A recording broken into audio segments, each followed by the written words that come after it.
You're scrolling through your phone right now, thinking your financial situation is either better or worse than average. You're probably wrong. Most Americans have no idea where they actually stand compared to everyone else. And the real numbers, the actual 2026 data, will either terrify you or make you feel significantly better about yourself. Some of these stats will shock you. Some will make you angry. A few might make you genuinely grateful. But all of them will change how you see money in America right now. My name's Fred, and I spend way too much time analyzing Federal Reserve data, consumer finance reports, and the real numbers behind how Americans actually live versus how they pretend to live online. If you want the unfiltered truth about where Americans stand financially in 2026, hit that subscribe button. Let's get into it. The median net worth. The median American household net worth is approximately $200,000. That's the middle. Half of America has more. Half has less.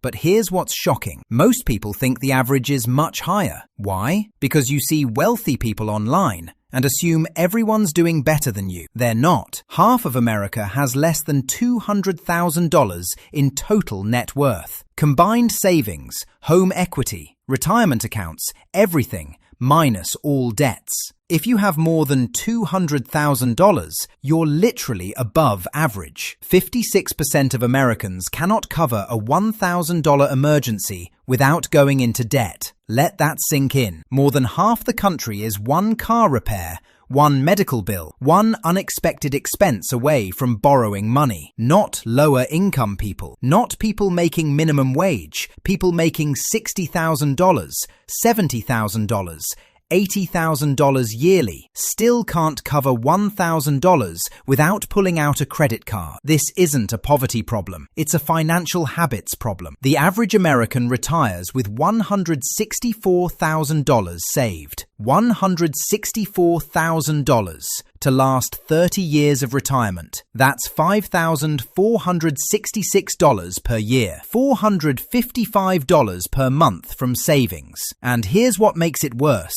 45% of Americans have zero retirement savings at all. Nothing. No 401k. No IRA, no investments. They're planning to survive entirely on Social Security. Social Security average benefit, $1,907 monthly. Can you live on $1,907 monthly? In 2026, total American credit card debt hit $1.17 trillion in 2026.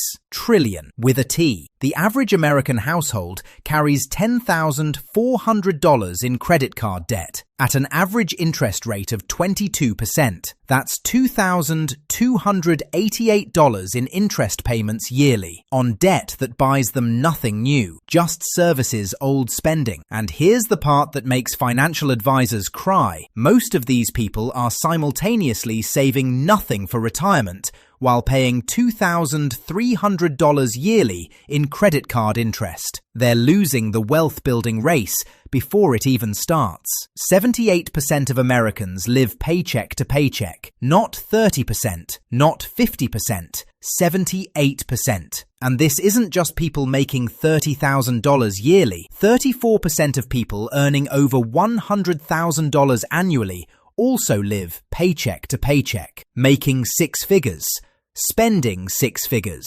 saving nothing. This is lifestyle inflation in action. Income goes up.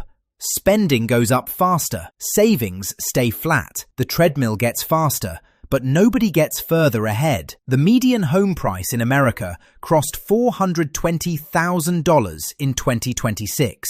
The average first-time buyer now needs $84,000 for a 20% down payment. Median household income, $80,000.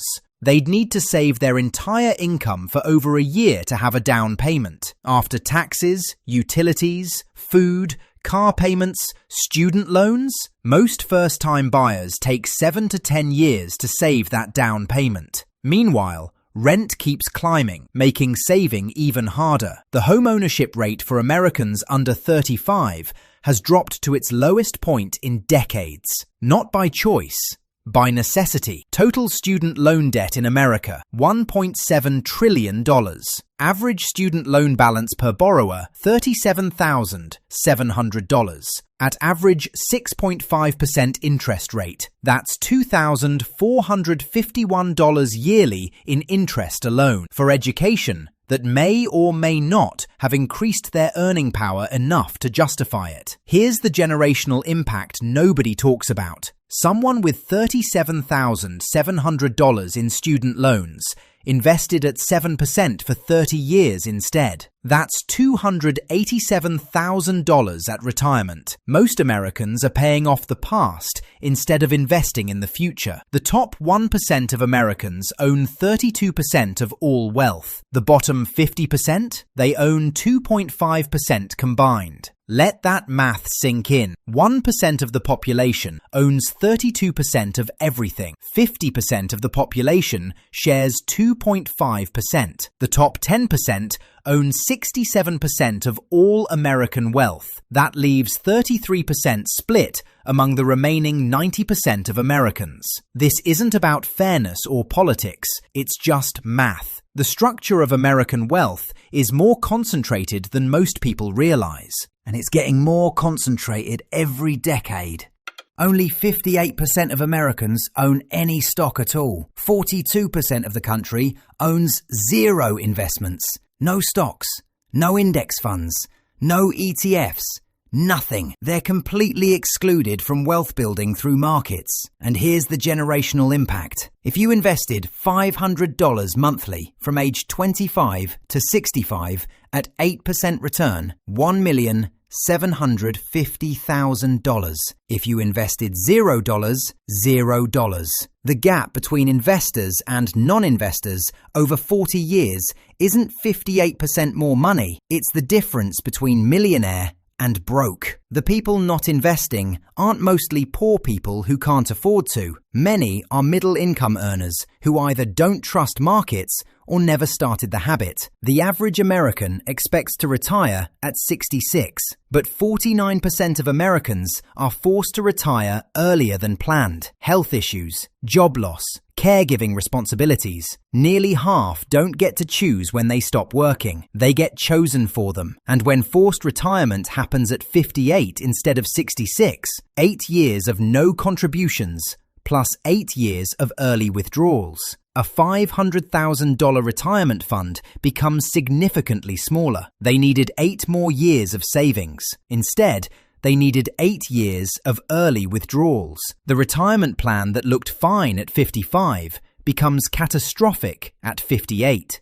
Look at these 10 stats together and a pattern emerges. 56% can't cover $1,000 emergency. 78% live paycheck to paycheck. 45% have zero retirement savings. 42% own no investments. 49% retire earlier than planned. These aren't random bad luck stories. This is a systematic financial education failure. Most Americans were never taught how to build an emergency fund, how compound interest works, why paying yourself first matters, what happens if you delay retirement savings by 10 years, how credit card interest silently destroys wealth. Nobody taught this in school. Parents who didn't know couldn't teach it, and the result is a country where the majority of people are financially fragile. Here's the comparison that actually matters. If you have $1,000 emergency fund, you're ahead of 56% of Americans. No credit card debt, you're ahead of 65% of Americans. Any retirement savings at all, you're ahead of 45% of Americans. Any investment account, you're ahead of 42% of Americans. You own a home, you're in a position most people under 35 can't access. Suddenly feeling better? The bar is lower than social media makes it look. These 10 stats aren't meant to depress you, they're meant to clarify. If you're reading this, you're paying attention to your finances. That already puts you ahead. But attention without action doesn't change anything. This week, check your emergency fund. Do you have $1,000 minimum, $5,000 ideal? If not, open a separate savings account. Set up automatic $100 weekly transfer. This month, check your retirement account balance. If it's $0, open one today. Even $50 monthly. It starts the habit. This year, pay off highest interest credit card first. Every dollar of 22% interest debt paid is a guaranteed 22% return. Nothing in markets beats that risk-free. These stats exist because people know what to do. They just don't do it. Save more than you spend. Invest consistently. Avoid high-interest debt. That's the entire formula. 3 sentences. But 78% live paycheck to paycheck. 45% save nothing. 56% can't cover $1,000. The knowledge isn't the problem. The habits are. Here's what these 10 stats actually show. The average American is financially fragile. Fragile to emergencies. Fragile to job loss. Fragile to medical bills. One unexpected event away from financial crisis. But fragility isn't destiny. It's a starting point. Every one of these stats can be your personal opposite. Emergency fund instead of zero savings. Investments instead of no market exposure. Retirement account instead of planning to live on Social Security alone. The stats describe average Americans. You're watching this because you don't want to be average. Pick one stat from today that hits you hardest. The $1,000 emergency stat. Build yours this week. The retirement savings stat. Open an account today. The credit card stat. Make a payoff plan tonight. One stat, one action, 1 week. Then come back and do the next one. That's how you stop being part of the statistics